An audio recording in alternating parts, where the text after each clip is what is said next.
live right there like that.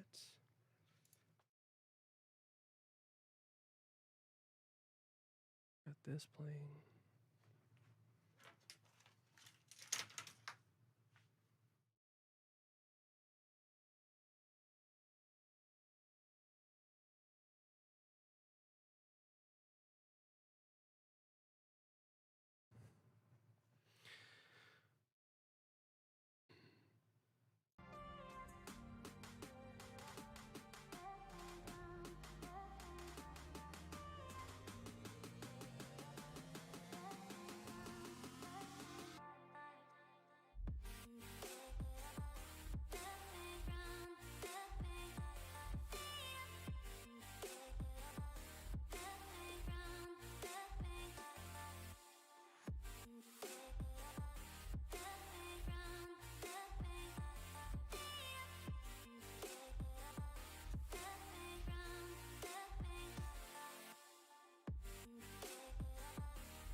Hello.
Yellow.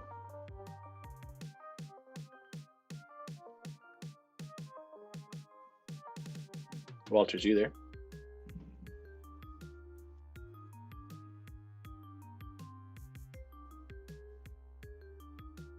Is this the reason it's not working? Now I can hear you. Yeah. Hey, there we go. All right. Dum, dum, dum, dum, dum.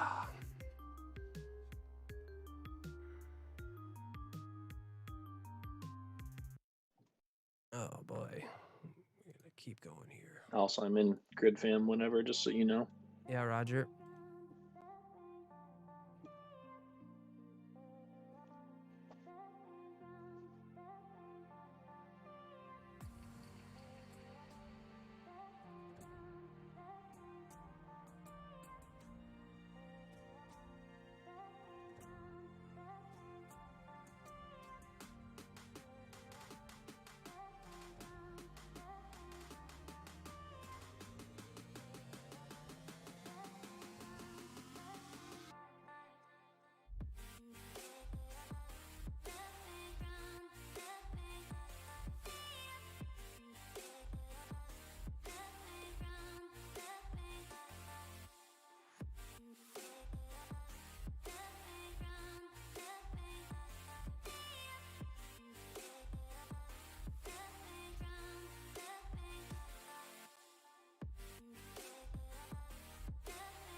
Do you already have the YouTube streamness going, or? It should be going.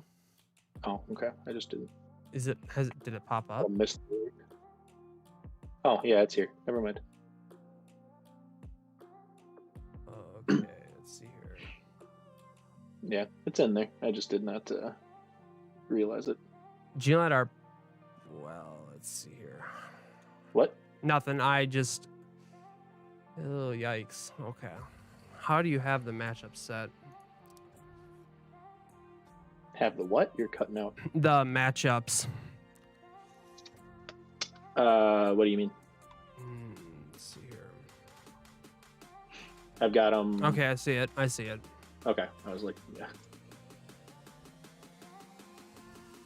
Oh, I'm first. Okay, I see.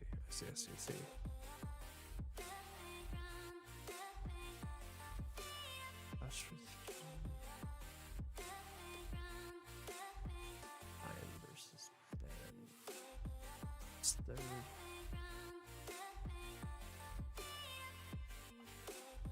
Day versus Cass. Oh boy, we're gonna keep doing that.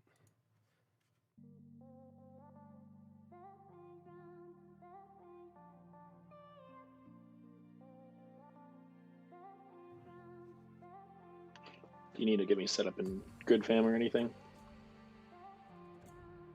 Give me a sec here. 1,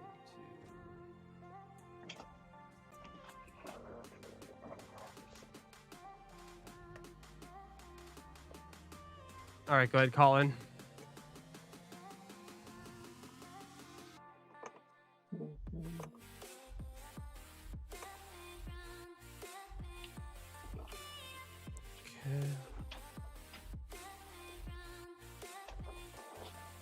Adjust it over to the right. Perfect. Yep.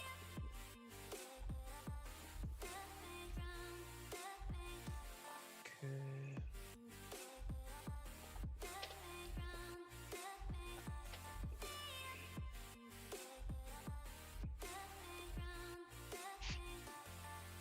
Give me like 5 more minutes. So. Okay.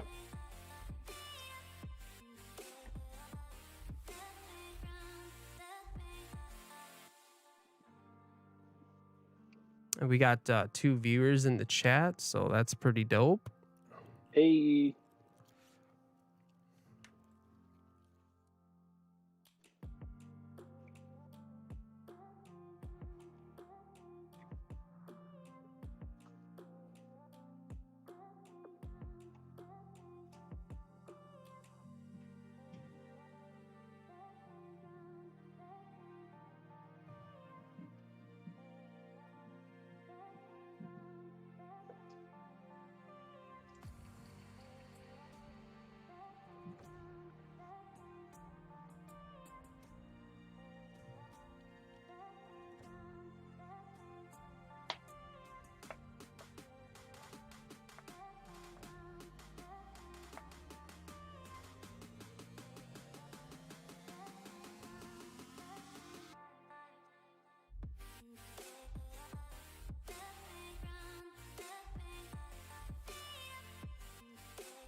What are you working on at the moment?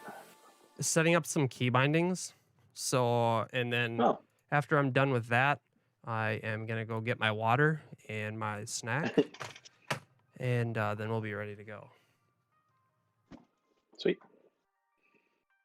And my key bindings aren't taking very long. I'm almost done with them.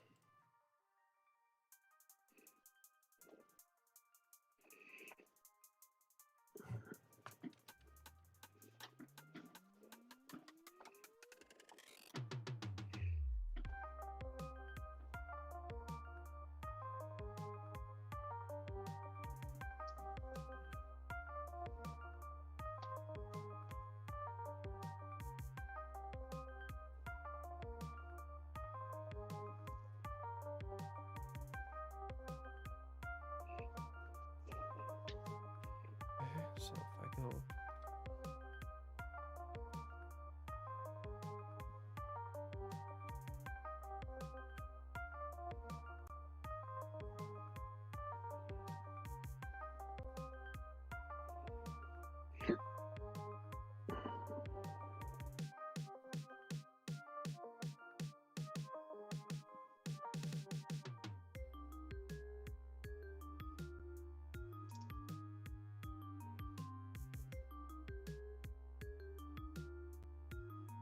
that was done with me. There we go. Okay. It's done.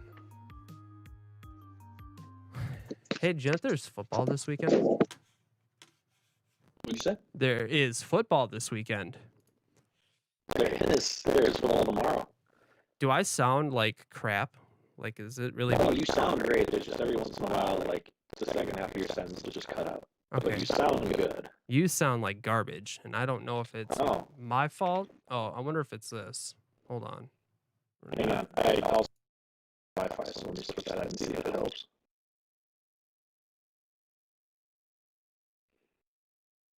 So get to that.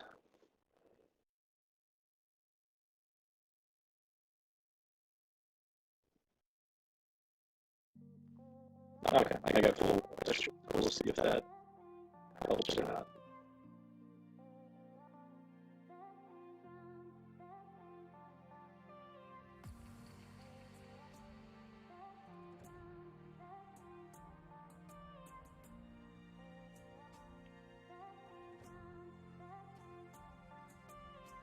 Is it still happening? Do I need to like leave and come back?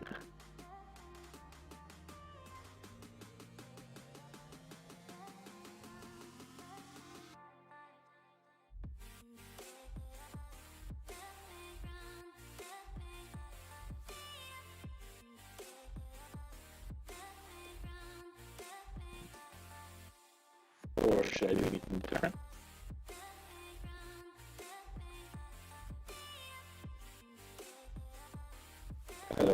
Try and leave and come back. Okay.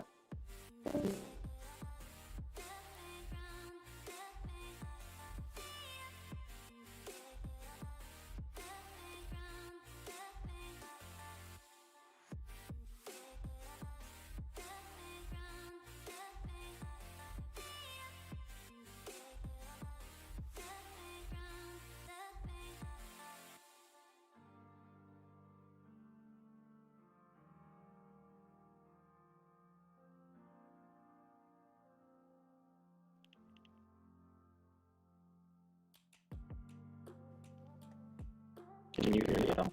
I can hear you, but it sounds terrible. 1 second here. Let me try this. It might be on my end. I might be really dumb. No, I can walk through it. I don't know if it's on your end or if it's on my end or what. Okay, try it now. Okay, testing 1, 2. Ugh, that's awful. What is the issue? No idea.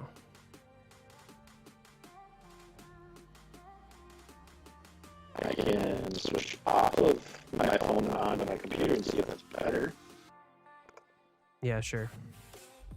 We're gonna probably run into the same issues we always do with my computer trying to do 2 things at once. You might be able to use your video on. Hey, you Hold want on. me to do grid fam? What's that? Did you say you want me to do grid fam or? On your phone? Yeah. Well, no. I'm saying do grid fam on your phone. Oh, okay.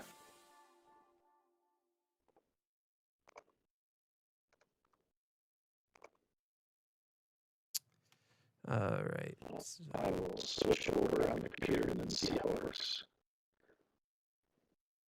It might all be on my end. I might have to stop this and start all over. I have no idea. Oh, yikes. Here, all that's muted. Getting rid of that. What about now? Testing 1, 2. Nope. I can hear it. I don't know what the issue is. I'm only using my headphones. Are you using Bluetooth headphones? Yeah, it's the same I've used the last 2 weeks. Yikes. Switching to computer now. Okay. Do.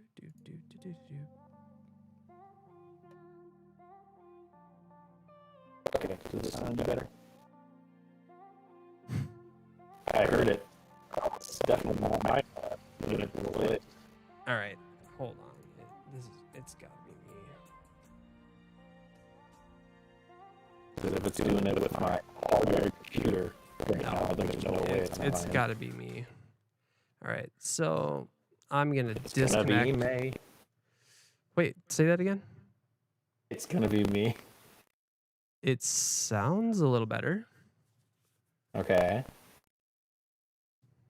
Hopefully it stays that way when I have longer sentences. Testing Yeah. 1, 2, 3. I'm still quitting out, and I'll be right back. I'm still here in Discord. I'm gonna go back to my phone side then, though. Okay. Because it's not affecting it either way, because I know that worked last time.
Okay.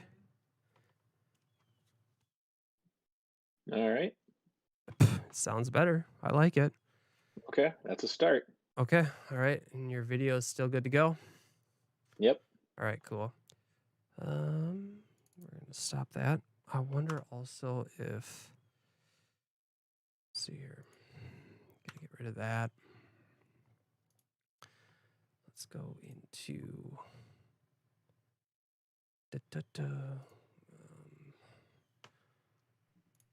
go into my project folders here real quick.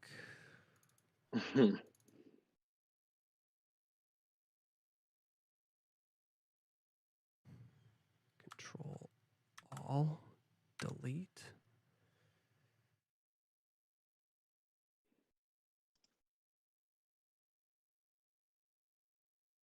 Did not delete any of them.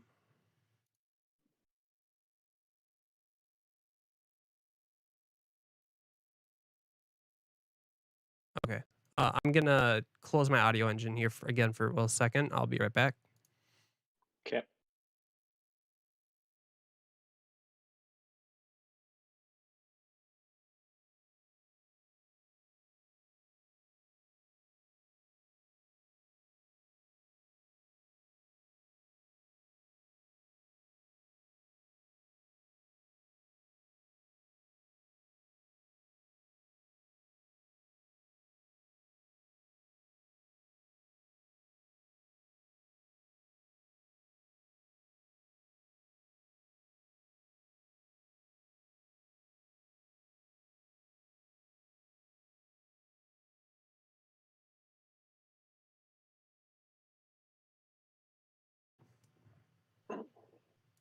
Jack, I'm back. Okay. All right. So what I did was I went through and deleted a whole bunch of like audio files that we've been recording or that I've been recording with. And I'm wondering if like all that extra like information was just causing the program to lag. So Oh, okay. I got music going again. All right. I think I'm ready to go. All I want to do is Sweet. finally get my water. So I'll be right back. Okay. And then we're going to go. Okay. Excellent.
Are you back? Yep. Oh, okay, cool. I was like, I heard noise. Yeah, I'm here. We're finally recording as well, which is good. Excellent. Getting the show on the road. Yeah, sort of.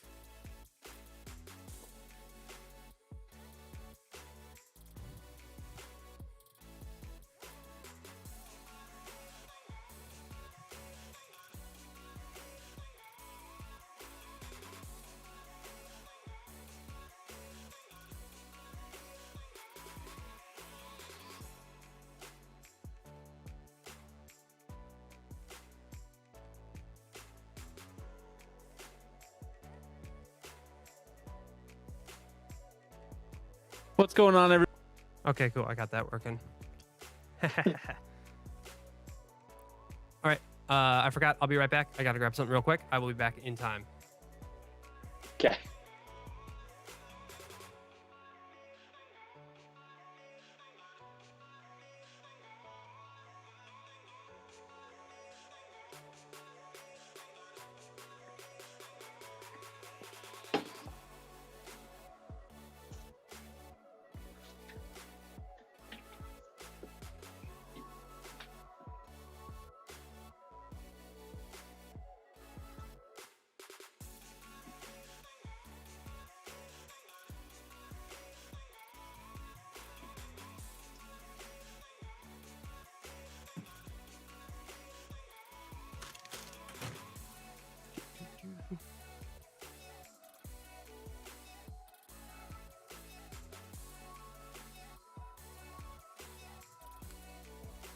Oh, look at that. I'm back right in time. Oh, look at that. Oh, we're going to get this show started. Like, right meow. Welcome in, everybody. This is the Victorious POD. We want to thank everybody who has stuck around for our technical issues from the beginning of the podcast. But we are here now, and we thank you for sticking around and watching us and listening to us here. So, like I said, this is the Victorious POD. This is our first episode of the regular season, so that is extremely exciting. NFL is starting up tomorrow. We're going to be watching some games, and I think it's going to be a lot of fun this weekend, especially on Sunday when everybody gets going here. A few announcements to get the show started. First off, if you are watching this, you can see in the chat. Let me pull it up here. Actually, I can't. Jack, why don't you go into the chat and hit !donate? And what that is it is a nice little link or a nice little command to show you a donation button or a donation screen. It's a donation link that you can donate to the Victorious POD. Now, why you would want to donate to a hack of a program like this? Well, we need your help. We definitely need your help. Why do we need your help? Because we can get new equipment. We can get. We can probably hire on some real talent, so you don't have to hear me stutter and catch my breath. Actually, do our show instead of me. So that'd be sweet. So yeah, you can go there. Otherwise, you guys can go to www.streamlabs.com/victoriouspod. And that will take you to a page where you can donate to our PayPal link or our PayPal account, whatever it is. So, also, I would like to thank Mr. Garlic Johnson. He has been the technical supervisor. He has helped me with all of my audio settings, including today, where he told me to, quote, restart the audio engine. And that's what we did. And guess what? It worked. So thank you, Garlic Johnson. I'd also like to thank Levi Oki. He is the one who has created this awesome artwork. He has been able to create all of our banners for our social media pages and everything like that. So we really, really appreciate you, Levi Oki. If you'd like to see more of his artwork, you can go to Instagram and you can find his handle on Instagram. It is at Levi Oki Illustration. And once again, that is on Instagram. One more thing. Please join the Discord. If you have not joined the Discord yet, there is a link in the description of this episode. And that is the best way for you to interact with us. So if there is questions that you want to have answered, if you want to come on the podcast, we have a segment each week dedicated to all of our loyal listeners. So come on in and hang out with us, and we'll have you on the podcast as well. Let's see here. Oh, I know I said it was one last thing, but I forgot. You can find our podcast on all the major platforms. If you go to www.anchor.fm/thevictoriouspod, you will find our podcast there, and you'll see all of the different platforms that our podcast is distributed to. So Jack, am I missing anything? I don't think so. I think you pretty much covered it. Okay, great. So I know that we were going to be skipping NFL bits and bytes this week, and we are still skipping it because of the time crunch of our episode. But there is one thing that I do want to take a moment to acknowledge and to pay respect to, and that is America. Um, Coming up on Saturday, it is going to be the 20th anniversary of September 11th, tragic day in United States history. And I just wanted to show everybody that I love America by, I would like to show you that my microphone here is draped in the colors of red, white, and blue. But not only that, I've also decided to go to the store and pick up some Oreo cookies that are red, white, and blue. So I'm just going to take one of these and I'm just gonna munch on it real quick. You can see that the frosting is red, white, and blue. Let's go, ladies and gentlemen. Good stuff. Good stuff right there. You hear the crunching? I do. It's making me my mouth water right now. It's literally going to take me a minute to finish this. So if you have anything to say, go ahead and say it right now. Yeah, I wouldn't want Jay's 5 seconds of dead air, heaven forbid. So, as far as getting back into a little bit of actual football stuff, we do have one more night before the season officially kicks off. So, super pumped to be watching the Bucks, Super Bowl champion Bucks, taking on the Cowboys with Dak finally returning. So, that's what I'm looking forward to, and what I would say if we were having an NFL bits and bytes. But of course, this isn't that. So, as Walters finishes dry eating an Oreo and dealing with that issue, we'll move into our first section. I believe. Hold on one sec. Hold on. Oh, I'm back now. All right. So getting ahead of myself. Yep. All right. So before we move on, I just want to say I want to wrap up this little intro segment with when I was speaking about America on September 11th. I'm sorry, kind of tailed off there. That cookie there, it was fantastic. And whoever is listening, recording, be ready to clip this. The Oreo cream, like it has like Pop Rocks in it. So like when you're eating it, it's like the 4th of July in your mouth all over. So Oh my God. I mean this is a family friendly show, but I mean, feel free to clip that. It's like the 4th of July in my mouth right now. Things are going off. Is this an Oreo sponsored show? I don't know, but it's America. It's America. So, but anyway, in all seriousness, with September 11th, I just wanted to say that with the 20th anniversary coming up, that I will never forgive, never forget. I will always, I will be thankful and I will be grateful for all of the people who sacrificed their life, or the people who sacrificed their time to help find and locate all of the victims and the survivors of 9/11. So I would like to take a moment of silence for those people.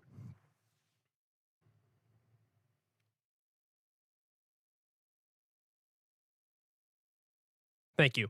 Okay, so Jack, let's move on. First thing, can I ask you? I know this is kind of a weird start to the show, but that's all right. It's been a weird day. Can I have you move your camera just like a little to the left and drop it down? Perfect. Love it. Now all the wonderful people can see you. All right. I'm sure you've got a ton to say. So why don't you get after it right meow?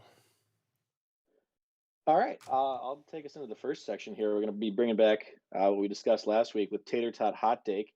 We're doing it a little bit different this year, where instead of doing multiple different ones, we're just going to each kind of toss out our own and try to make them bold and exciting and not have it be a boring chalk take, so to speak. So it'll just be kind of for the week coming up with matchups, and rather more like a week-to-week basis versus a season-long one. So I will go first and take it away with mine. I was looking ahead at kind of some of the matchups this weekend, and one of the ones that probably doesn't sound interesting on paper for anybody to actually watch is the The Jets are going to be playing the Panthers this weekend, which is a battle of sub, sub 500 teams.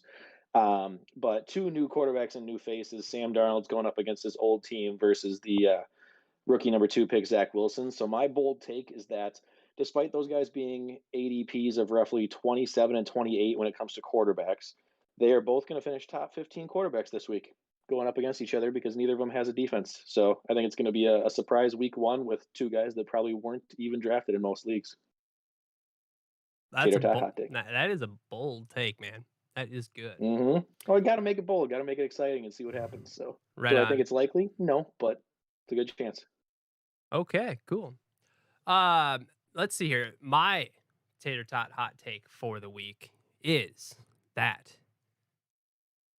Najee Harris, rookie running back, he is going to be a RB1, but not only that, Okay, I was gonna say. he is going to be a top 5 running back on the week. Top Okay, 5. okay, okay.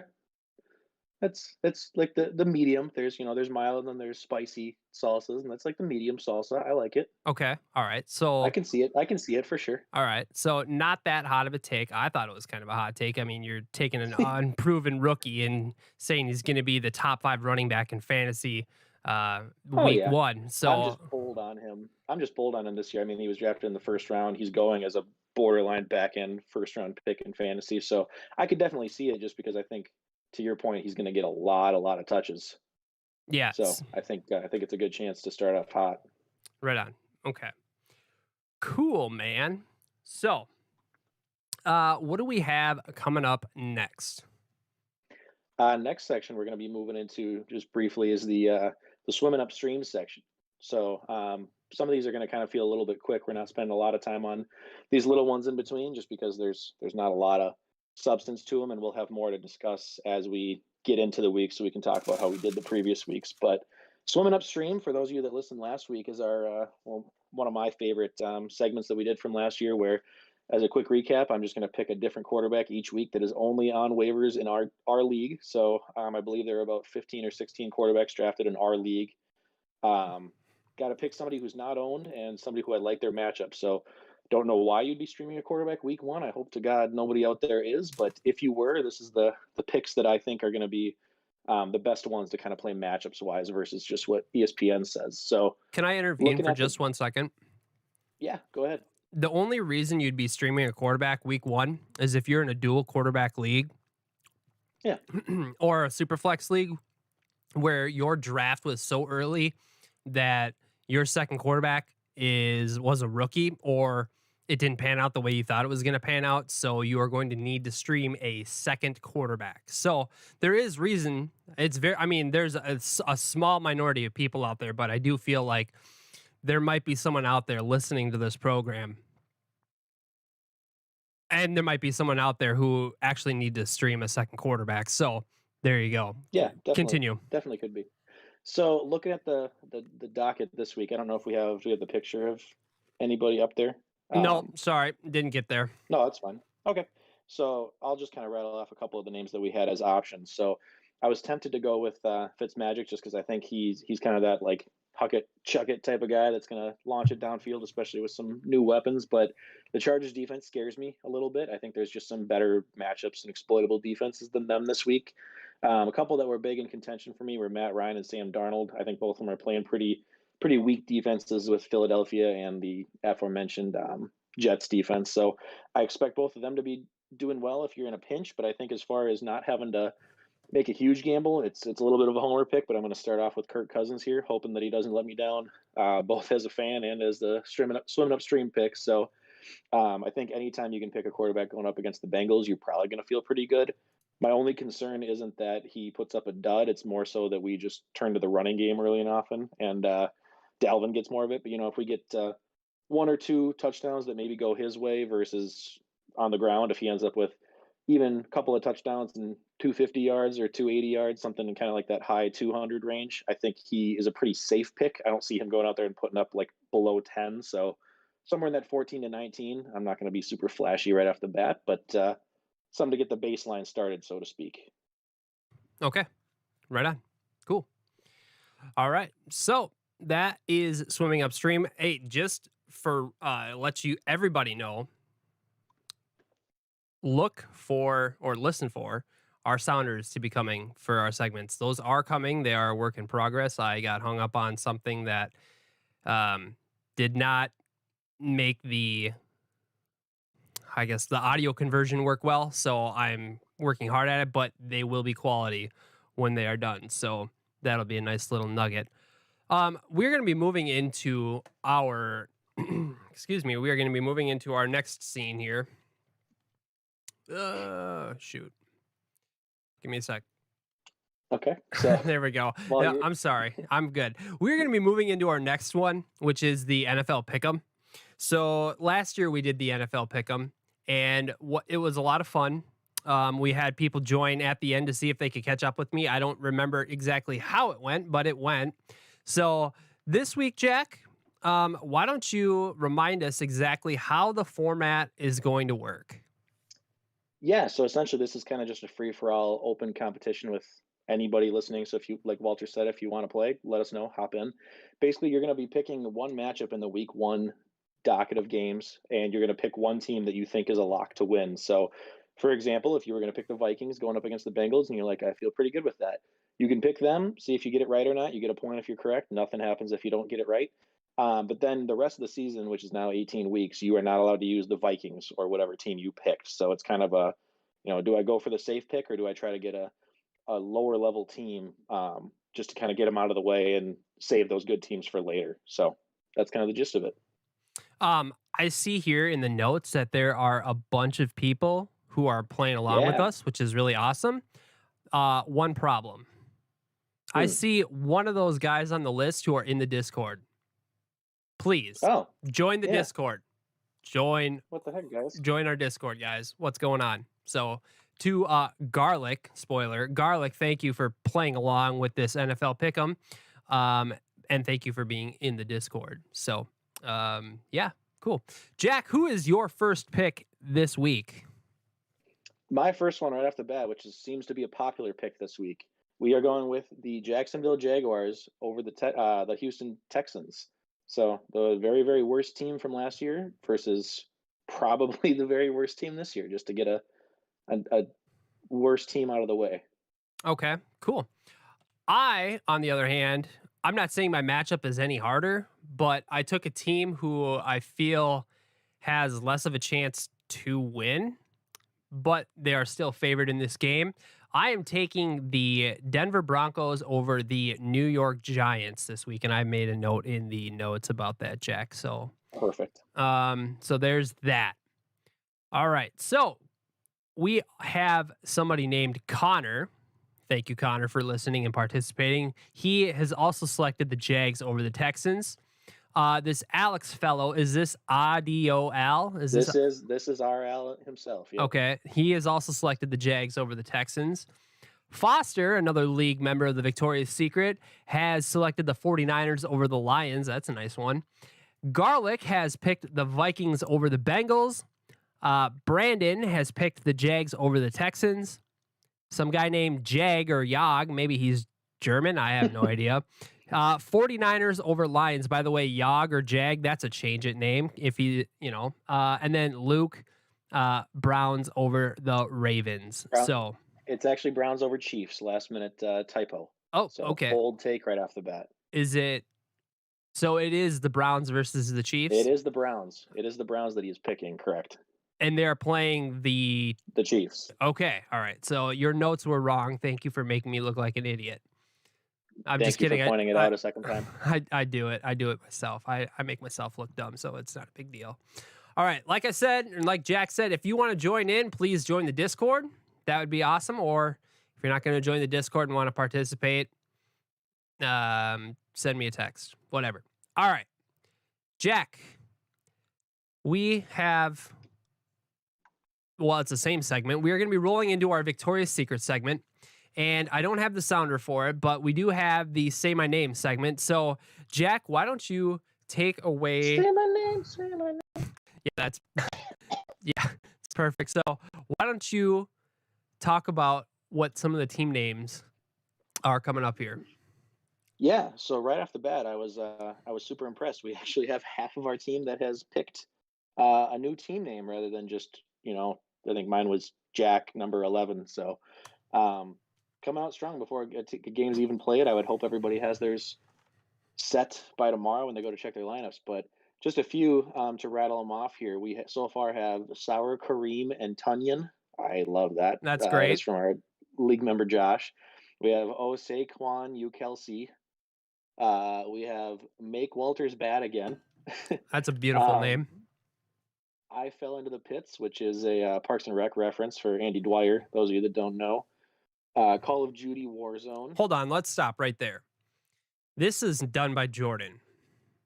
Okay, the Call of Duty Hmm. Warzone.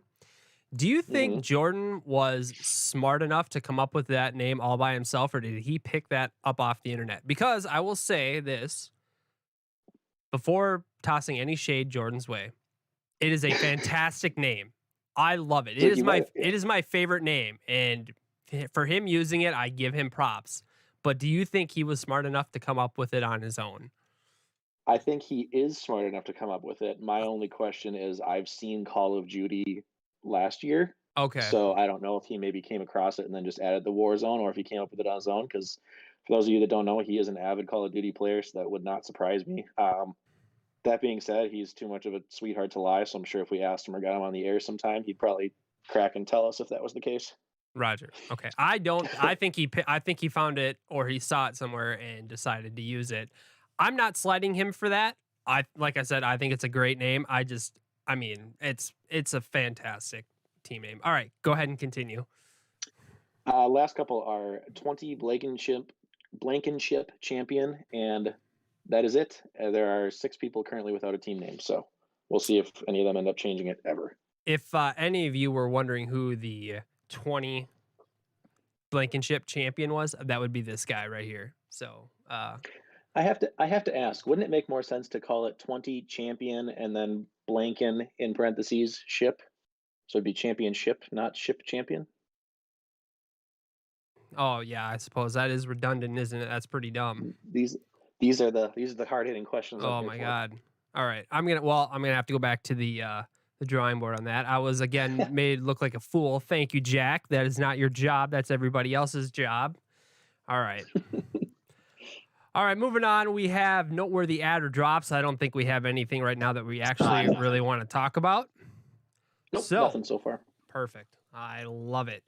All right. So, moving on. We are going to be getting into not only our draft grades, but we're also going to be kind of mashing it up with our matchup previews. So I am stalling here for a second while I load up some of these pictures here on my computer because well, it's just way too small for me to read on the other screen or on the other side. So, but we'll Do get you there. uh do you want me just running the timer so we kind of keep it toward to evenly spaced out?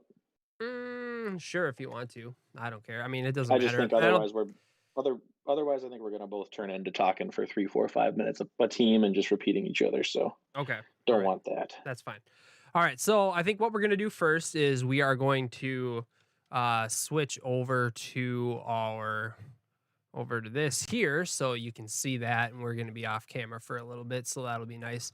That is our draft board right there. You can see that Cassie had pick number 1, followed by Jordan, Tyler, Jay, Ryan, Foster, Katie, Ben, myself, Josh, Jack, and Alex. So we have 12 teams in this league. It is a standard league. There is no points per reception.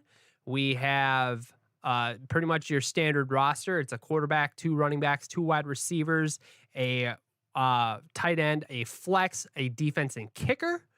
And we started off with Cassie making the first pick. And do we want to go by matchup? Is that how we're going to do it? So we're not going to do Uh Cassie's team first. Is that how you want to do it? Correct, yeah. Okay, Yeah, that's we what got I it set up thought. just by matchup so it flows a little easier. I like that a lot, actually. So okay, we'll go with that. So we have for me, actually we have me versus Tyler. and I'm trying to get this squared away here. I'm sorry. Why don't you start off, Jack, with going over Tyler's team? What did you think of Tyler's team? Yeah, sure. So Tyler had the number 3 pick, I believe. He wasted 0 time on his pick when it came across the board. So starting off with Tyler's team, I'll try to keep this quick now as I'm just pulling up his squad as well. He started off with Derrick Henry and Daryl Henderson at running back. I think that's really strong. Not really reception guys, but I think they're going to get a lot of work on the ground.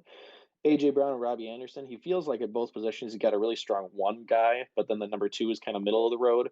But that happens when you load up on quarterback and tight end early. He's got Lamar and Darren Waller, so advantages at those 2 spots every single week. I don't know that I'm loving his depth, so to speak. I think a lot of his receivers are like good guys, but they would have been guys I'd be feeling better with on my like depth versus a starting squad. So I mean, Tyler Boyd, Marvin Jones Jr., Jarvis Landry, they all kind of feel like middle of the road, like decent, going to get you, the 8 to 10 points or so, but not going to light it up. That being said, I think his overall lineup is just really strong to me. There's not really a fall off. I mean, he got early spots like number 1 players at 3 to 4 different positions. So, really like Tyler's team. I think it's really well balanced. Right on. Cool. I'm going to say about Tyler's team, I love his running back 1. I love his wide receiver 1. His tight end is really good. I'm not sure about Lamar Jackson. I know that he's got a lot of talent. He's usually a great fantasy quarterback. He's definitely going to be a QB1, but is he going to be top 5? I don't know. It's hard to say. I don't watch a lot of Lamar Jackson, so I'm okay with that pick. I don't think it's anything super special, but I think where he got him, I think it would be pretty good. I see some of the quarterbacks that are behind him, and it's like, yeah, that seems like it was the right pick. He got him in round 6. So Lamar Jackson in round 6 and a 12-man, that's pretty good. His wide receiver depth, it's okay. It's nothing to write home about, but he's got some late round darts like in Jalen Rager and Mecole Hardman. If they have expanded roles, they could be that flex player. So I'm down with that. Tyler's team overall, I think is pretty decent. Will he make the playoffs? It's unknown at this point. I'll get back to that in a little bit. But what we can do is we can go to Mr. Garlic Johnson and we can see what he has to say on Tyler's team, because Tyler was team 3. Is that right? I think that's right. Correct. Yep. Okay, these team reviews are going to be normal now. All right, team 3. My gut reaction to your team, it was more of a meh. Could be worse is exactly what I wrote down. Stud on your team, though. I think Daryl Henderson near the end of the 4th. You could easily have 2 RB1s by the end of the year. So, wow, that's a low price. If I had to pick a dud for your team here, team 3, I think Marvin Jones in the 9th. I mean, the dude just stinks. I think you're a middle of the pack team, and yeah, good luck, team 3. Oof. Ooh. Tough. All right. That is tough crowd. Yeah, that is tough. All right. So we are gonna go on over to my team. Jack, what do you have to say about my team? Unfortunately, I actually really liked your team when I was looking at it on draft night. I'm just setting my timer for myself so I can keep it on track. I was surprised you went with Mahomes early. I usually stayed away from the first couple of quarterbacks just value wise, but I mean, you started off with Chubb and Eckler, which that's a really, really solid running back pairing to me. I liked going RB in the first 2 rounds. And then you still kind of came back with solid value. I don't really know how you got Godwin and Deontay Johnson. Deontay Johnson, I'm really high on this year. I just think he's going to have a ton of targets. So big fan. T. Higgins, I'm not as sure about. I think there's a lot of weapons there. I think he'll be okay in your flex. I really liked, though, you still loaded up more on wide receivers with Devontae Smith, who's an upside guy, and Debo I really, really like, too.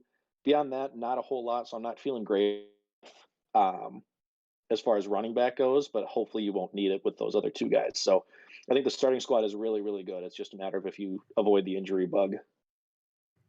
Right on. Okay. So going into my draft, I was really, really happy with my first 4 picks. And so Nick Chubb into Eckler into Mahomes into Godwin, I was like, this is going great. And then I feel like the wheels kind of started to fall off. Not saying that the picks that I made in succession were awful, but like I drafted 1, 2, 3, 4, 5. Is that right? 6? Did I draft 6 wide receivers in a row? 1, 2, 3, 4, 5, 6. Yeah. So if I drafted 6 wide receivers in a row, that means my running back depth is really going to hurt me. And you can see at the end is where I kind of made another run on running backs where I picked up 3 late. And all 3 of those running backs are literally, when I was reading the descriptions of them, was like fantasy value for like super deep leagues.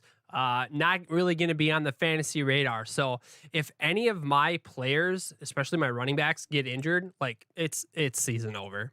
So I went with a different strategy of quarterback early. And I will see how it goes. I have the number 1 quarterback, and let's see if I can capitalize on that. So I'm pretty excited about it. My overall team, is it going to make the playoffs? Like I said, I'll get back to that in just a little bit. I want to talk a little bit, or I want to send it over to Garlic here. And I forgot to play his little draft review intro. So I'm going to play that first, and then I'm going to get into what he had to say about my team. Everybody, it is Garlic Johnson, aka the hostess with the mostest, host of the Hood Pod, the Hidden Oaks Overdose Football Fix podcast. Thanks for having me on, Walters and Jack. Hope you guys are in for a good time. I'm here checking out the Victoria's Secret draft, and I'm excited to grade it. I will say that Walters, when he gave me the file with no names on it, or the picture with no names on it, he didn't give me the arrows, he didn't give me the team numbers up top, he didn't give me the round numbers. So Walters could have accommodated me much better than he did, and some of your draft grades and ranks have suffered because of that. But I'm excited. For those of you who don't know me, I like to use the truthiness scale. I don't care about facts or books or stats. It's all about truthiness and what I feel in my gut.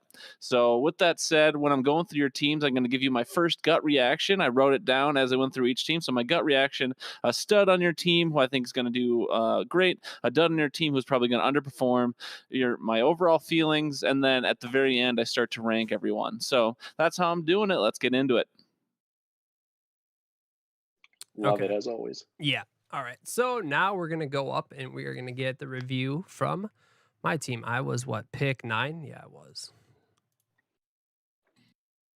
All right, here we go. Team 9. Gut reaction to this team, Team 9. I like it. I really do like this team, Team 9. I think this is I'm probably looking at a top 4 team right here. Whoa. Stud pick for you, Tyson Williams in the back half of the 11th. That's an absolute steal. By the time you guys drafted, you had heard about Justice Hill's Achilles, I'm pretty sure. If not, I mean, we all knew J.K. Dobbins was out and Tyson was the 2 anyway. So love that as a stud pick. Dud pick, Ty Johnson feels like a waste. So, I mean, with Nick Chubb and Austin Eckler up top, you probably won't need these guys anyways, but I like this team a lot, Team 9. I think you're going places, so good luck. Let's go. Let's go. I like that. If he would have known it was you, he never would have said that. No. So. Well, ESPN hates my team, that's for sure, and we'll get into that. Yeah. So, all right. So, with that being said, we can get over to our matchup here, and I see that ESPN has made it so that here we go. Tyler is a 9-point favorite in this. Do you agree with that, Jack? Do you think Tyler should easily beat me by 9 points? I don't know about that. I do think that Tyler's team is ranked appropriately for his scoring, but I'm very surprised to see yours so far down at 89.8 because I don't really dislike anybody in your starting lineup. There's some maybe weaker spots, but everybody's still solid. So it's not like you're starting a wide receiver 4 as your 2 or anything like that. So I think yours is low. It should be closer than it is. Okay. All right. Cool. I'm going to agree as well. I think Tyler and I are actually going to have the matchup of the week when it comes to it. And what I mean by the matchup of the week, I believe that we are going to this game is going to be decided within 1 point. So there are studs on both sides of the matchup here, and I'm really excited to get going. So there is that. Let us move on back over to our draft board here. And we are going to be talking about our next matchup here, which is going to be Josh versus Jordan. Jack, what did you have to say about Josh's team? Josh's team. You've already got the number 1 team name, in my opinion, Sour Kareem and Tunyon. I don't know if you came up with that or not, but that's phenomenal. Starting off with Najee, I really like that. He was actually my plan to be in the first round or my late first round pick, but we'll get into that later. I think he's going to be solid. His floor is what you drafted him at. So getting him and then coming back with Tyreek and Allen Robinson, who are 2 wide receiver ones to me, is insane. I mean, you went Rodgers. I don't love that, but having him in the Tunyon stack, I think, could be really interesting. Don't love Jacobs, but I think where you got him was pretty solid. I feel like you got him in like the mid fourth or maybe something like that. So I mean, that feels about right. A lot of upside guys on your bench: Pittman, Mooney, Stevenson. I'm really high on Justin Fields. I was planning on taking one pick after you took him. So really like the depth overall. I think this team is one of the scarier ones to me, just right off the bat. Right on. I would have to say that like when it comes to like 1-2 punches for both running back and wide receiver, I thought Josh did a really nice job. Starting off with Tyreek Hill and Allen Robinson as your wide receiver combo is stellar. It is fantastic. Najee Harris and Josh Jacobs. I don't understand why people are so down on Josh Jacobs. I think he's a great running back. Maybe they're not going to use him as much, but I still feel like the guy has a lot of game left. And to pair him with Najee Harris, even though he is a rookie, there is a lot of hype surrounding this guy, and I'm kind of buying into it. Not only that, I think Kareem Hunt can be inserted either into his flex or he can be the running back too, and I still feel like he can produce a lot of fantasy points. So Josh's 1-2 punch when it comes to running back and wide receiver are really fantastic. Ooh. Also, moving on, Aaron Rodgers and the Robert Tonyan. I think I've talked about this. I'm pretty sure. I'm just going to say it right now. Josh has stolen my take. He flat out stole my take and is like, hey, that Walters guy, he seems pretty smart. And so he took Aaron Rodgers and Robert Tonyan for that stack. So will Josh make the playoffs? I don't know. I feel like his team is pretty good. I like a lot of the depth that he has, like Michael Pittman, and Darnell Mooney. I think those guys definitely have some dart throw upside. So let's move on over to what Garlic has to say. And Josh was team number 10. All right, Team 10, gut reaction. I think you should be comfortably playoff bound, but I don't know about a championship. I will say Walters did everything he could to try and make sure I was unbiased in my draft grading, but looking at this team, Team 10, it was very, very obvious this team was Josh's. It didn't need much dissection for me to see the Josh all over this team. Stud for you, Josh. Allen Robinson, he's been a wide receiver 2 years in a row on a terrible team. I think it just goes up for him. Dud for you, Josh. I think Rojo in the 7th. I would have preferred more upside than an RB4, like Michelle, who went 2 picks later, Sony Michelle. So you're an above average team this year, Josh. Yeah.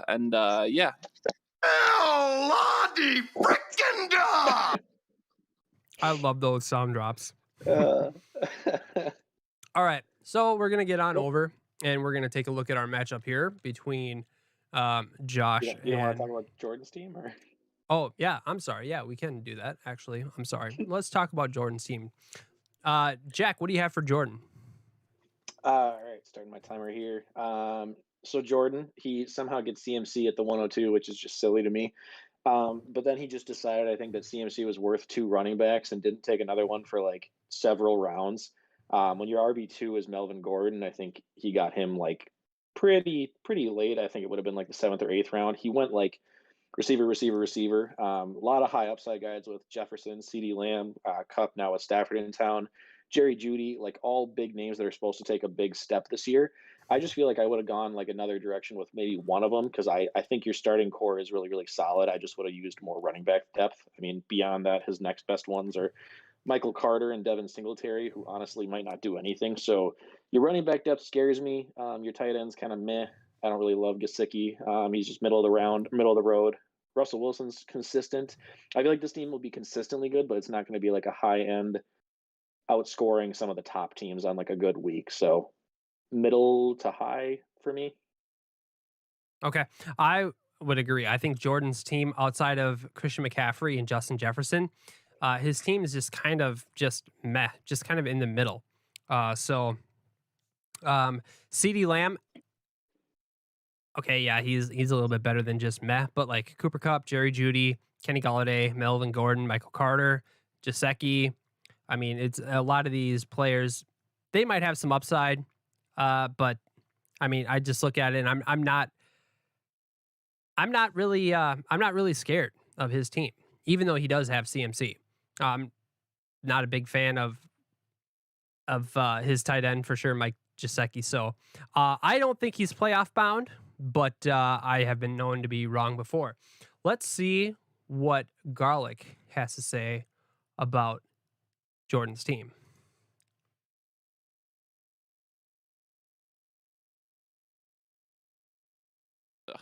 All right, this is what I imagine exactly how Team 2 reacted after Team 1 took Dalvin Cook first overall. Here comes the money.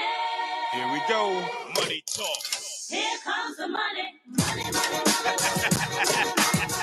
Dollar.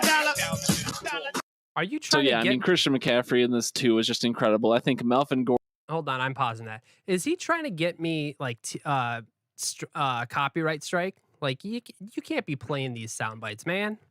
Come on. I'm sure he's not worried about that. Oh my gosh. All right, we're gonna continue. Gordon as your RB2 at the end of the 8th is also solid. I'm a big fan of that pick. Even if he ends up sharing time with Javonte Williams. If I had to pick a dud for your team 2, it's going to be Mike Gesicki. He's proven he's garbage. They draft another tight end this year. You're going to drop Gesicki by week 3 if you haven't already. But this team is going places. Congrats, team 2. All right, so Garlic thinks this team is actually going to go places, so we will see. So it's what, Jack, you didn't think he was going to make playoffs, did you? No, I think he'll be kind of middle of the road, like maybe 5-6 if he's lucky, but doubtful. Okay, yeah, I'm kind of in that camp as well. So let's take a look at the matchup between Josh and Jordan. And breaking news, I don't have the sounder, but we will get that ready. There is an insider scoop that is telling me that Josh is recycling his team name from last year. So I'm not going to reveal my sources, but my source is very disappointed. He is very disappointed in Josh's team name. So there is that. All right. So moving on, we have Josh versus Jordan, and ESPN thinks that this is going to be a nail biter with Josh just edging Jordan 91.5 to Jordan's 90.5. What do you think, Jack? What do you see here? I mean, I think barring CMC just exploding right out of the gate, I think I like Josh's team a lot more. I think Najee, Tyreek, and Allen Robinson are all going to get a ton of volume, whereas some of Jordan's guys, Jefferson and CeeDee Lamb, are going to split time. So I think I just like Josh's guys to at least start out of the gate hot quicker. I would agree with that as well. I think it's, especially against the Jets, I think CMC could have just a monster of a game. But even if he does, will Justin Jefferson, CeeDee Lamb, Mike Gesicki, will they be able to accumulate enough points to be able to beat out Josh? Because I just feel like Josh's team is more potent. I mean, I like his team more than I like Jordan's team this week. And so I'm going to be picking Josh over Jordan. We are going to get back over to our board here. And what is our next matchup that we have coming up here, Jack? We got Ryan versus Ben coming up. Okay. So all right. Why don't you tell me about Ryan's team? Yep. All right. 60 seconds of Ryan's team is love his running backs. As everybody knows, I'm super high on Joe Mixon, but I think having him as your RB2 behind Zeke, both of those guys are going to command close to 300 touches throughout the entire season to me. Don't love your receivers. I think Jamar Chase as a wide receiver 2 is lit, but Tyler Lockett's good. He's just going to be very streaky for you with some boom or bust weeks. Myles Gaskin I actually like a lot, so I think your running backs are like an A for me, but your receivers are more like a B- C. You do have some guys on the bench that I really, really like with LaVisca, Antonio Brown, and Henry Ruggs, so I think that makes up for it a little bit. You took a backup tight end, which I don't love. Kyler Murray, though, I'm a huge fan of for quarterback this year, so I think overall I'm liking it. I'm just worried about your receivers, so hopefully one of your value guys hits here. Okay, I'm going to echo that, or I'm going to say that I think Ryan's team this year is just hot garbage. I know he has Kyler Murray, who is a great quarterback, and Ezekiel Elliott's a great running back, but not a fan of Joe Mixon. I'm not a fan of Tyler Lockett, especially in that spot. There are a ton of other wide receivers I would rather have besides him. Jamar Chase is unproven in a crap offense, and I just feel like his depth is not good, and his just the overall talent. Like there is no fear facing Ryan's team. I think he misses the playoffs. And I think he's going to be a bottom third of the league. Let's see what Garlic has to say about this. Ryan is what, team 5? Yes. Yes. All right, Team 5, here we are. Here I am to review you. My gut reaction, Team 5, is I don't like it. Joe Mixon, I mean, my dud for you, just to get it right off the bat, Tyler Lockett in the third. What the fuck are you doing, Tyler Lockett in the third? There were so many better receivers than Tyler Lockett still available for you in the third. If I had to say one nice thing about your team, I guess a stud Henry Ruggs in the 11th seems money.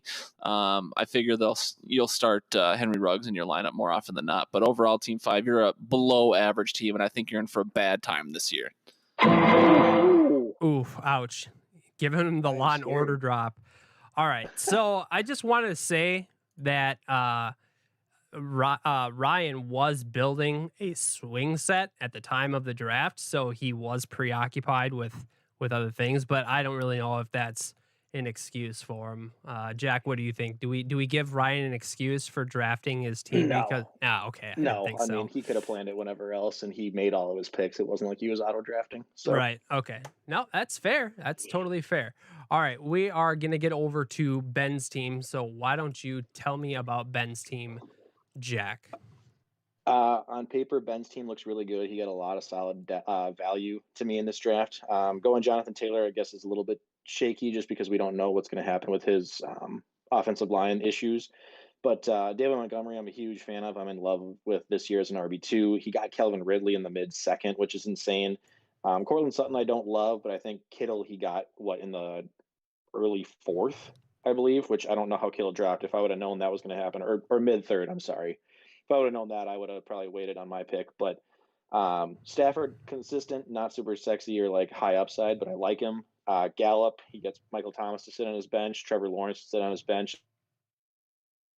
I mean, the starting squad is pretty solid. Okay. Going over Ben's team here. I really like his running backs. Like you said, Jonathan Taylor, kind of iffy, but I think that is a great tandem for your running backs. I love George Kittle. I think George Kittle is awesome. The depth of running backs is just going back to running backs real quick. Chase Edmonds, a starting running back, is your RB3. That's pretty good. And then I also like the pickup of Alexander Madison in round 11. I think that is super clutch. His wide receivers, other than Calvin Ridley, I don't know if there's much to write home about. Cortland Sutton definitely has some upside, but the rest of them, it doesn't really do much for me. Michael Thomas is interesting just in the fact that if he comes back, how good is he going to be? But I mean, that's really the only interest that I have in him. Overall, I think Ben's team is okay. I think it's going to be a fringe playoff team, so we'll see exactly how that is going to go. Let's go over to Garlic and see what he has to say about team number 8. All right, Team 8 here. Gut reaction, I think you'll do okay. You're a probable wildcard team, but I don't see you winning any championships. Stud for you, George Kittle in the 4th. I absolutely love that. George Kittle's returned to form this year, and you got them in the 4th? Wow! That's a low price! Dud pick for you, Michael Gallup in the 7th. You're not trying to stack with Dak. What are you doing here with Michael Gallup? There's 2 better receivers on that team. I don't care how much offense they're going to have. Yuck to Michael Gallup. Overall, I think you're middle of the pack team. Will probably squeak in the playoffs. So have fun, teammate. No championships for you, though. All right, right on. Garlic, the quality of this is so amazing. I cannot tell you how much I appreciate the amount of work that you put into this. Let's move on over to our matchup board here. We have Ryan versus Make Walters bat again. Ben is he's a 5-point favorite right now, which is absurd to me why he's only a 5-point favorite, but that's just preseason, or that's like week 1 rankings, like where I feel like all the players are just over projected in their points. So I feel like Ben should just easily walk away with this matchup. Yeah, I would agree. I think Ryan maybe has the edge slightly at running backs with his first 2 and then quarterback, but Ben so far has the advantage at receiver and tight end that I think that's going to be the difference. Ben's a lot more solid throughout. Okay, right on. we are going to move on to our next matchup here. So we'll bring the board back up, and that is going to be Jay versus Cassie. Jack, why don't you tell us what you think about Jay's team? So Jay, totally opposite end of the board for me, but he definitely went like kind of a similar strategy I would have. Getting Kamara and then James Robinson, that's some high upside with two potential running back ones, and then coming back with consistency with Hawkins and DJ Moore. He also did the smart pick with Gus Edwards, so I think I like that as a flex a lot. Tom Brady in I think what did he get him in the 7th or the 8th? Pretty late, I believe, for as far as a QB1 goes. So I like that. I hate the Goddard pick. I think that's going to be kind of the worst bust, so to speak. But he has a couple guys on his bench, Ayuk and Cooks, that I like, but everybody else on his bench I don't love. So I think it's a very top-heavy team. The starters look great, but the depth choices just didn't make a lot of sense for me. For me, I'm going to say that Jay's team actually looks pretty solid this year, especially in the running back and the wide receiver positions. I love Kamara and Robinson pairing. I think that is probably that's definitely one of the top pairings of running backs in our league this year. And he followed it up with Gus Edwards. So he's got 3 awesome running backs. I love the DeAndre Hopkins, DJ Moore, and Brandon Ayuk. Moore and Ayuk, I'm pretty high on. I think they're going to have just booming years when it comes to fantasy. Tom Brady is whatever. It's Tom Brady. Either Father Time's going to get him or he's just going to go out and try and win another Super Bowl. Don't care about his tight end. His depth, I mean, it's depth. There's not much to say about it. I do have to say is, why in the hell did he pick Joe Burrow as his second quarterback? I don't get it. So Hunter Henry is the second tight end. Like, this is a double no-no. Like, you've picked an extra quarterback and you picked an extra tight end, so I'm docking you for points on that. But other than that, I thought that your draft actually went pretty decently. Here's what Garlic had to say about Jay's team. All right. Gut reaction to Team 4 here. Team 4, I'm a big fan of this team, okay? If I had to pick a stud for your team, I'd love to just pick your whole draft. I think you nailed the draft off to bottom. If I'm picking one player, I'm going with Brandon Cooks in the 7th. I think Brandon Cooks is getting faded too hard this year, and I think he's going to be fine. If I had to pick one dud for your team, David Johnson. All the reports are he's the RB3 in Houston, and Houston is the worst team in the league. So that's a bit of a wolf for me, dog. But overall, this is an above-average team, and they are really going places. Team 4, good for you. All righty. Let's move on over to Cassie's team. Jack, what did you have to think, or what did you think about Cassie's team? You pass on CMC at the 101. I don't know if I need to say more beyond that, but I will, because your second running back is Miles Sanders, who I just am super out on. Not loving that. Obviously, Cook will be great. Terry McLaurin's good, but I guess the same kind of thing. I like Odell this year. I think he's underrated just based on past injuries, but I don't like him as your wide receiver 2. Logan Thomas, I'm not as high on. DeAndre Swift was, I think, my favorite pick of yours, because I think I should have taken him in the 4th, and he dropped to the late 4th for you, which is super solid when he's gearing up to start week 1. Dak bouncing back, if he plays like he did last year, I think that's going to carry you. As far as your bench, Kenyon Drake, I don't like. Higbee took a backup tight end. Cole Beasley, I don't like. Baker Mayfield is a backup quarterback. Cobb, I don't. Questionable guys on the bench. I think the only one that I really was in on was probably Jacoby Myers. So decent, I think middle of the road for me. Okay. Going over Cassie's team, it's hard for me to stomach that she passed up on CMC, but I will say this. Cassie knows what she is doing. Unfortunately, she missed the playoffs last year, but it was really, really close, and she does have a fantasy championship, so I have to respect Cassie and her football knowledge. She went out and got Dalvin Cook. She got her guy. She wanted to root for him, and I totally respect that. Does it make it sense to a bunch of other fantasy players? No, but I do respect the fact that she went out and got her guy. Terry McLaurin, Odell Beckham Jr., and Hollywood Brown are going to be her top 3 wide receivers. As much as I love Terry McLaurin, and especially in a PPR format, I just don't know if I really am down with her wide receiver core. It just it doesn't jump out to me. Her depth on her team is not that great either. I mean, like, I know that I'm doing a lot of hating on Cassie's team right now, but I feel like Cassie knows what she's doing with her football team, and I think it's going to be better than what our gut reaction is. But I still think she's barely gonna miss the playoffs. So that's my thing. All right, Garlic here was so taken back by Cassie's team that he actually left a 3-parter. So hang on, everybody. Here we go. All right, here we go. Garlic's reviewing team number 1 of the Victoria's Secret League, their 2021 draft. Let's check out team number 1. Okay, I'm excited for this. And Bruh. what the hell is this? Someone with the number 1 overall pick didn't take Christian McCaffrey. They instead took Dalvin Cook. What the? This is just not. I'm sorry, Walters and Jack, but I'm going to have to leave a different voice message dedicated alone to how stupid that is. So, Walters, I'm going to stop talking here. Go play the other clip. This is ridiculous. Oh, we're not off to a good start. Okay, sorry. I just had to follow some deep breathing exercises following seeing that team number 1 with the number 1 overall pick did not draft Christian McCaffrey. So before I go any further, I mean, as you know, I think that's going to set the tone. Okay, so Christian McCaffrey's last full season was 2019. Cook pretty much had a full season last year, missed a couple games. So, I mean, if you want to look at all the different stats, sure, Cook might have had a couple more rushing attempts and about, 175 more rushing yards. Christian McCaffrey had 72 more receptions. I don't care if this is not a PPR league. You know what those 72 more receptions are? Opportunity. And you know what those opportunities related to? 650 more yards for Christian McCaffrey. He also had 3 more receiving touchdowns. He also had 4 less fumbles. Christian McCaffrey also had 3 less fumbles lost. He had almost 500 extra yards. He had more points per game, more total points in fantasy. I don't care if he played 2 more games. Christian McCaffrey should be number 1.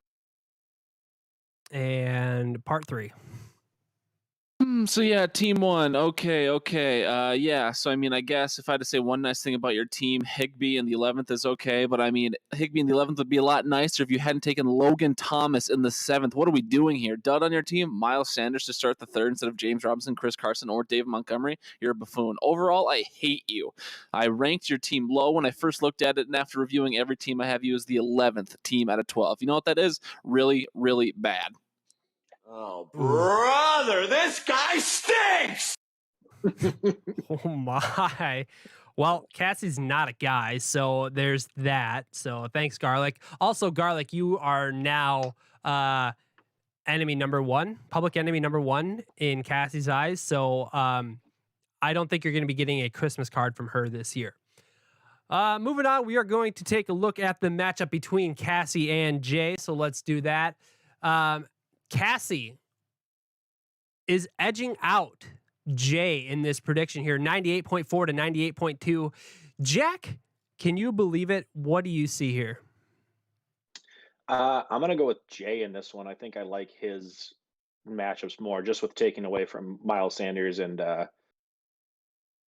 Odell. I guess to me, I just like the people Jay's got going against him more. So I think I'm going to go with him. I don't think Cassie's team will necessarily be bad, but I just think Jay's team, at least to start, will be more solid until some injuries start to take place. All right. I know we all just got done crapping all over Cassie's team, but I'm going to call it right here. First, well, it's not even an upset, but I guess to many people who think how terrible Cassie's team is and how great Jay's team is, I'm going to say that Cassie wins this matchup. So, go Cassie. All right, we are going to move on to our next matchup here, and that is going to be Foster versus Alex here. I'm going to pull up the board again here so we can take a look at the teams going on. Jack, tell me about Foster's team.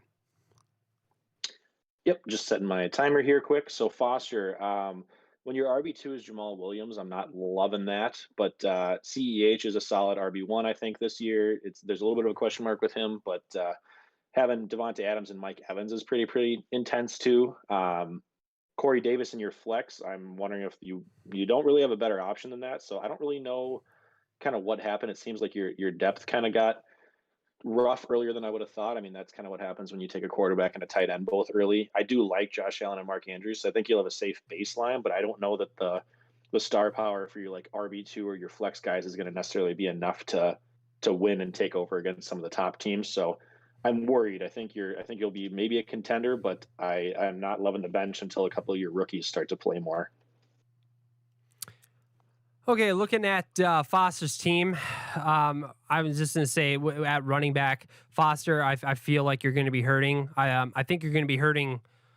Probably out of all the running back pairings, I would say I think I hate yours probably the most. Like I don't like it.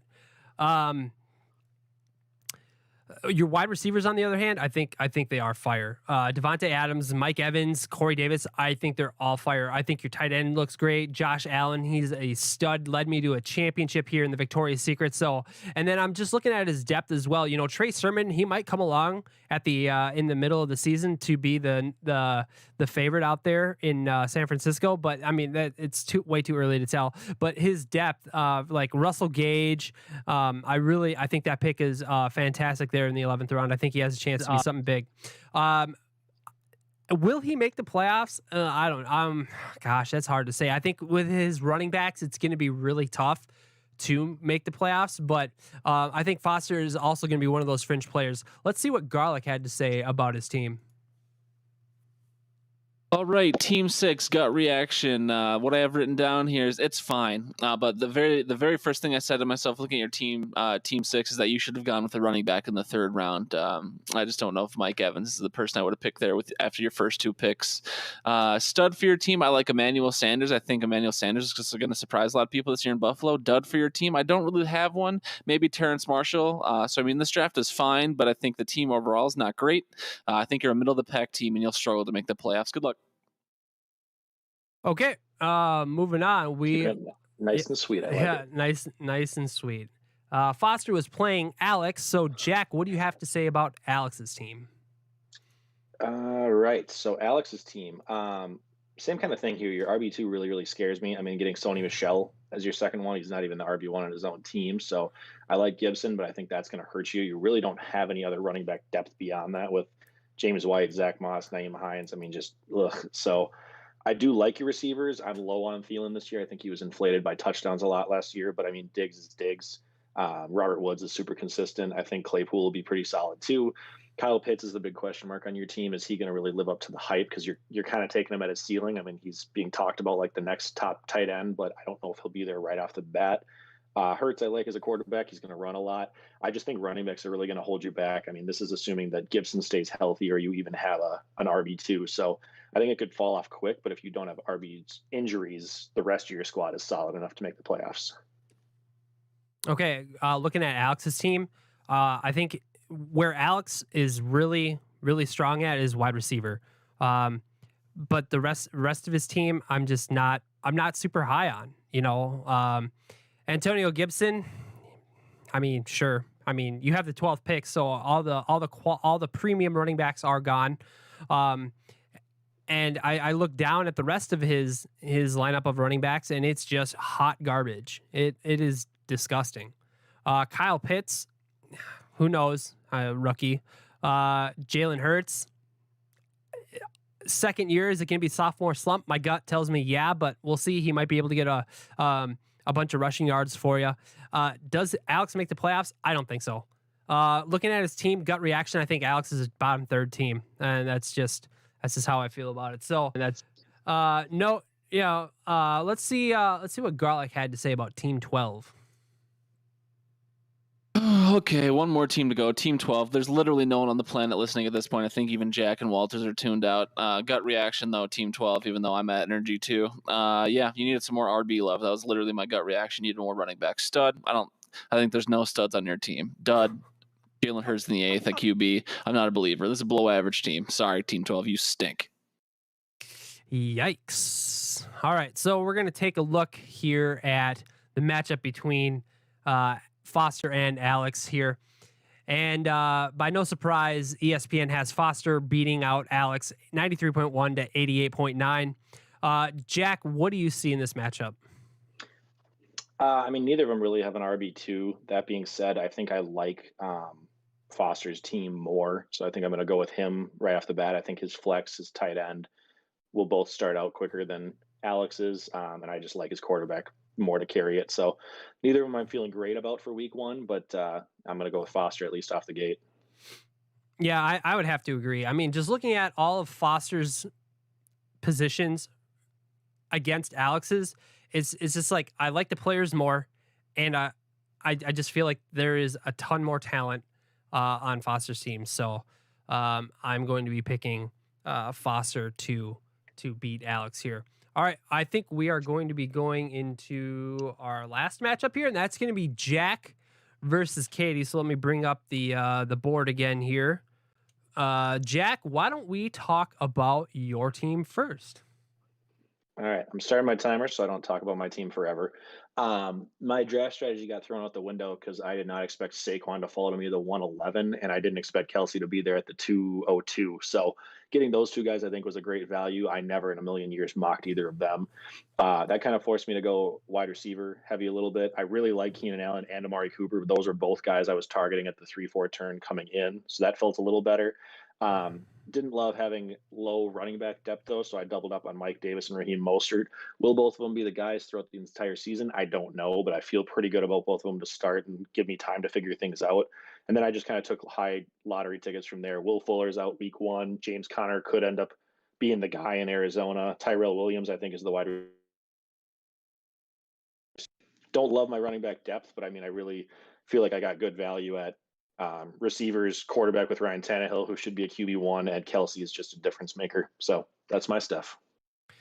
Looking at your team, I would say right off the rip, I really like your wide receivers, Keenan Allen, Amari Cooper.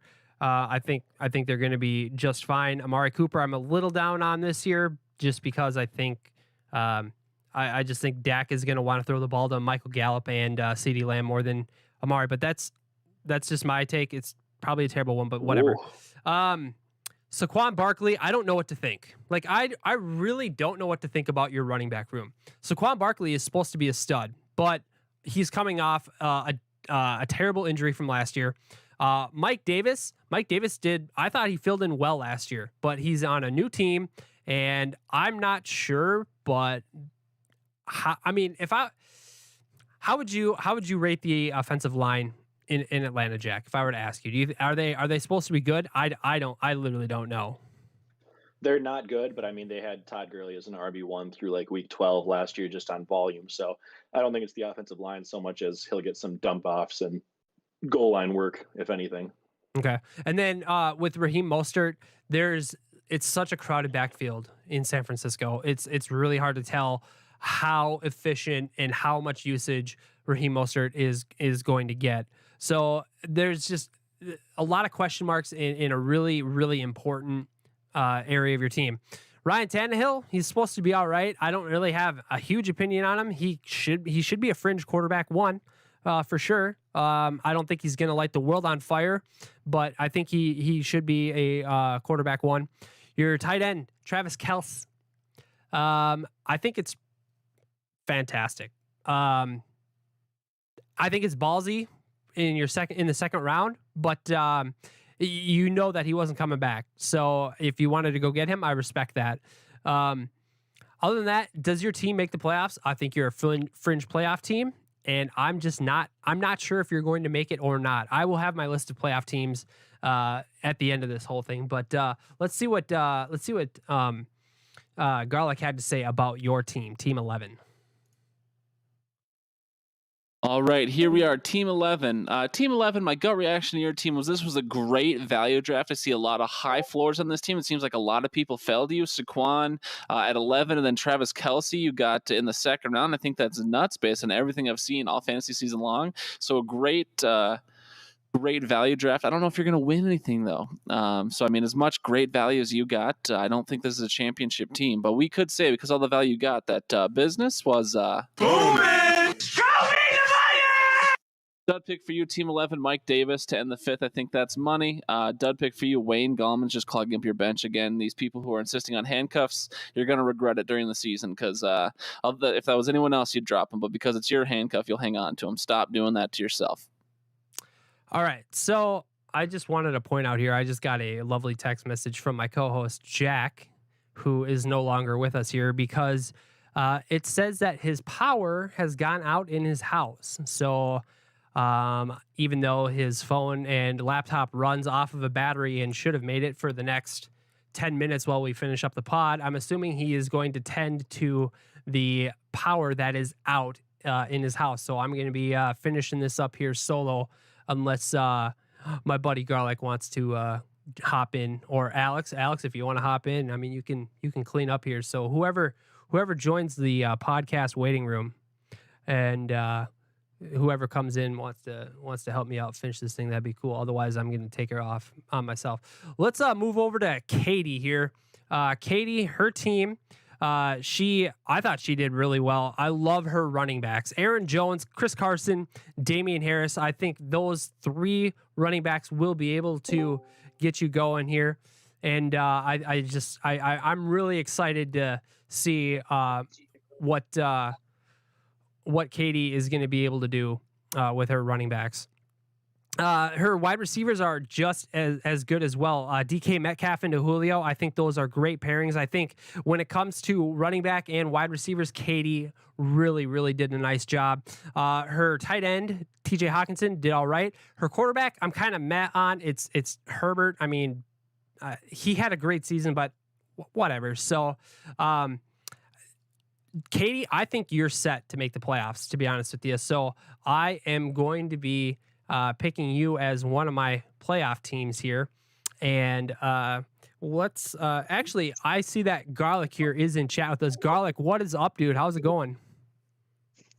Oh, just living the dream. I'm only on my phone, so I can only imagine that my voice quality is terrible, but I'm doing good. How about you, pal? Oh, we're not doing too bad here. We're just going over your wonderful draft stuff that you gave us. Would you like me to play the audio file, or do you want to say what it is you were going to say earlier? Oh no, I put my heart and soul into audio files. So that's what I thought. Let me play that here real quick then. All right, Garlic's reviewing Team 7. Gut reactions, good luck. I mean, my very initial gut reaction was, woof. Yeah, it's a woof for me, Doug. I see a lot of high ceilings on this team, but I also see a lot of low floors on this team, Team 7. So, stud for you. A.J. Dillon should be a consistent running back, too. Just anecdotally, I had to start Jamal Williams a lot in fantasy last year, and he did just fine for me. And now A.J. Dillon has that role. Dud for you, Team 7. Rashad Penny. Your own handcuffs are just going to clutter and clog up your bench. You'll regret it because you'll want to drop him at some point, but you'll be afraid to, just in case my starter gets hurt. Oh, no.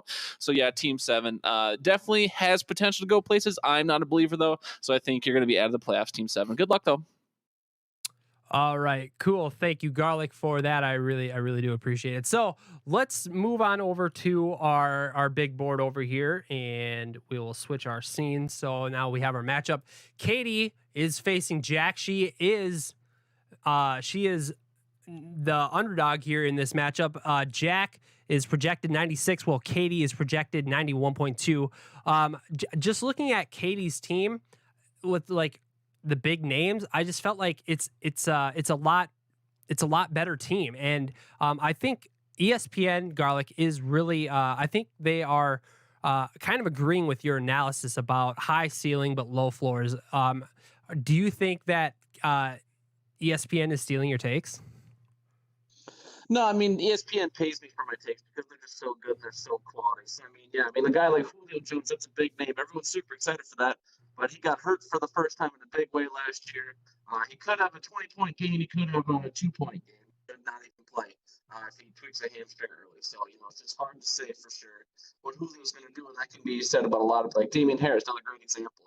Is he going to get 10 goal line carries and have 3 touchdowns for New England, or is he going to be in the Bill Belichick purgatory and have 2 carries for 4 yards? No one knows. So, right on. Hey, just to let you know, if you were moving your phone around, it made it sound like you were underwater and then you were a walkie-talkie. So there's that. But I'm gonna have to. I'm just gonna have to like disagree. I think Katie's just gonna walk away with this matchup. I'm in love with the big names too much, I guess. Maybe I'm just a sucker for big names, but I really feel that her running backs and her wide receivers are just going to just carry her team this year. I can't get enough of it. So I'm gonna go with that. I'm gonna pick Katie over Jack. So that is going to wrap up all of the matchups. It wraps up all of our draft analysis individually. Garlic, I'm going to start with your final review and ranking. So let's hear that. Okay, let the record show really quickly that I graded and ranked every single team before I had Walter send me the names, but I figured hearing your names at the end here in one big long list is going to be easier than hearing your team number one more time. So in 12th place, I've got Ryan, you stink it out the league. 11th place, Cassie, screwed up round run and never looked back. 10th place is Al. 9th place is Katie. 8th place is Foster. 7th place is Tyler. 6th place, Ben. Congrats, you made the playoffs, not much else. 5th place is Jack. 4th place is Josh. 3rd place is Walters. It really does pain me to say that, but I think that'll go to show I graded this before I got the names because I never would have put Walters in 3rd otherwise. 1st place, though, between 1st and 2nd, I have Jay winning the whole thing, so that makes you, Jordan, the runner-up. Congrats to Jay on winning the whole league, winning the Super Bowl, I think, as you people call it, but let's be honest, if you call your fantasy championship the Super Bowl, you're ugly and dumb. Ladies and gentlemen, we got him. So yeah, thanks for having me, Walters and Jack. Literally every single thing I said throughout my reviews is true. Good luck, everyone. Goodbye. Oh, okay, right on. Thanks, Garlic. I really, really appreciate that. All the work and effort you put into that really made this podcast a lot of fun to listen to. Going into it, my playoff teams are Team 9, Team 10, Team 4, Team 6, Team 7, and Team 3. For those who don't remember who they were, that would be Walters, Josh, Jay, Foster, Katie, and Tyler. Those are going to be your playoff teams. And I would have to say our Super Bowl matchup is going to be, and this kind of pains me to say it, it's going to be Josh versus Jay. And Josh is going to lose his 3rd Super Bowl in a row. Garlic, what do you think about that? Hot take. Josh losing his 3rd Super Bowl in a row. I mean, can we just talk about why you call your championship the Super Bowl? I'm much more concerned about that. That makes me concerned for your mental health. Well, I'm here so I won't get fined. That's my response. Okay. Yeah, I mean, I'm sure Josh would be devastated. I don't think Josh is a good enough team to make the championship game. I think if that were to happen for Josh, he'd be lucky into it. His team would put him there instead of whoever he's playing is busting. But I did have Jay as my champion as well. So I mean, I'm not whoever Jay is beating, whether it's Josh or someone else. I do think that is a fair take. But yeah, I mean, Josh might just put his tail between his legs, run away, run home, and cry if he loses one more championship. Yeah, and maybe then I'll be in the league. Maybe. I mean, I'm sure we'd love to have you, but there's a long waiting list to get in, so we'll see. I just wanted to say that I can't. God damn it! I lost my train of thought. Oh boy. Well, so much for that. Anyways, that was really cool. So what were we talking about? Oh, I remember what I was gonna say. The Super Bowl. The name of the Super Bowl. Why do we name it the Super Bowl? I don't know. I'm not the commissioner. Tyler named it. I don't know if anybody can come up with something that's related to Victoria's Secret that would be a fit for a fantasy football championship. I'm just not sure. So I think we just went with the Super Bowl because it is the final matchup to crown a champion. So we just went with the Super Bowl. Let me ask you this. In the Hidden Oaks universe, what is your championship game called? Oh, it's the Mega Bowl. I mean, just like, Jackie Moon and the Flint, Michigan Mega Bowl. It's the greatest game of all time. Okay, all right. First off, the only you took the name of your championship round has bowl in it. Like, it's half of the name. So like Mega Bowl and Super Bowl, like, it's the same thing. I'm sure Mega and Super are literally synonyms of each other. So the fact that you're hating on the term Super Bowl is just a terrible take because your championship round name is the Mega Bowl. Come on. Yeah, Walters, I know you think you're doing something here, but you're not getting to me. Mega Bowl is a far superior name to Super Bowl, which is already used in football for a different game. So you lose. All right, whatever. Hey, you know what?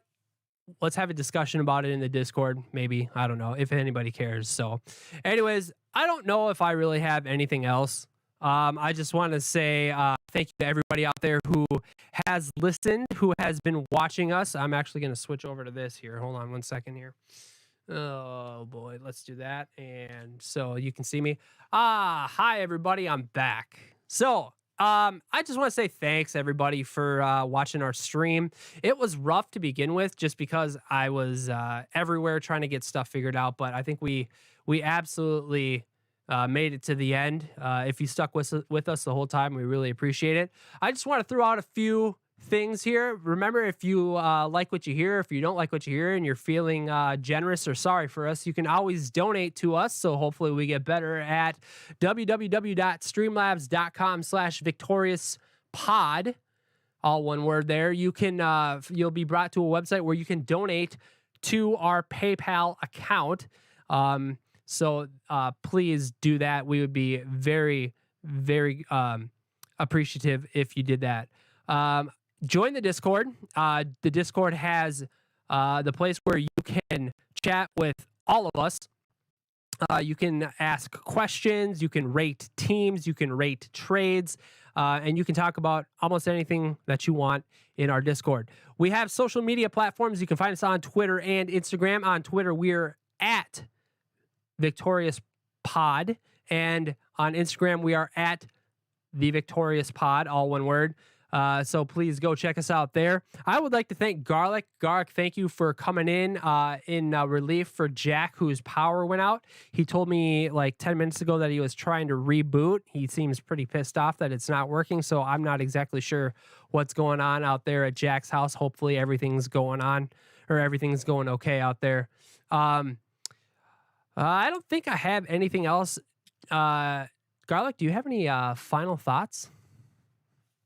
No, I mean, whoever that other Garlic guy was, I mean, he sounded really good. He sounded really handsome. Every single one of his draft takes were incredible, and literally every single thing he said was true, like he said earlier. So, yeah, he stole the show, and I'm happy to have been a part of it. Dude, there is no doubt that Garlic stole the show. Without Garlic, this would have been an absolute train wreck rather than a train wreck. So, we really appreciate everything that Garlic guy did. So, do you have any plugs that you want to make? You have the opportunity right here to plug anything that you want. So now's your chance. I mean, I could plug the much better Discord server, which I don't have a cool URL for. But I mean, if you want the link, just hit me up. That's Garlic Johnson. Hit me up. But no, I'll go ahead and plug again. Carrie's Cheesecakery on Facebook. That's Carrie with a K. I was eating a piece of raspberry swirl tonight. Or raspberry cheesecake, and it was some of the greatest cheesecake I've ever had. So Carrie with a K, Carrie's Cheesecakery on Facebook. Look it up and buy one. Right on. Yeah, please go do that. I'm a huge fan of cheesecake. Is that in the Detroit Lakes area only, or the surrounding area? No, they operate out of Cambridge.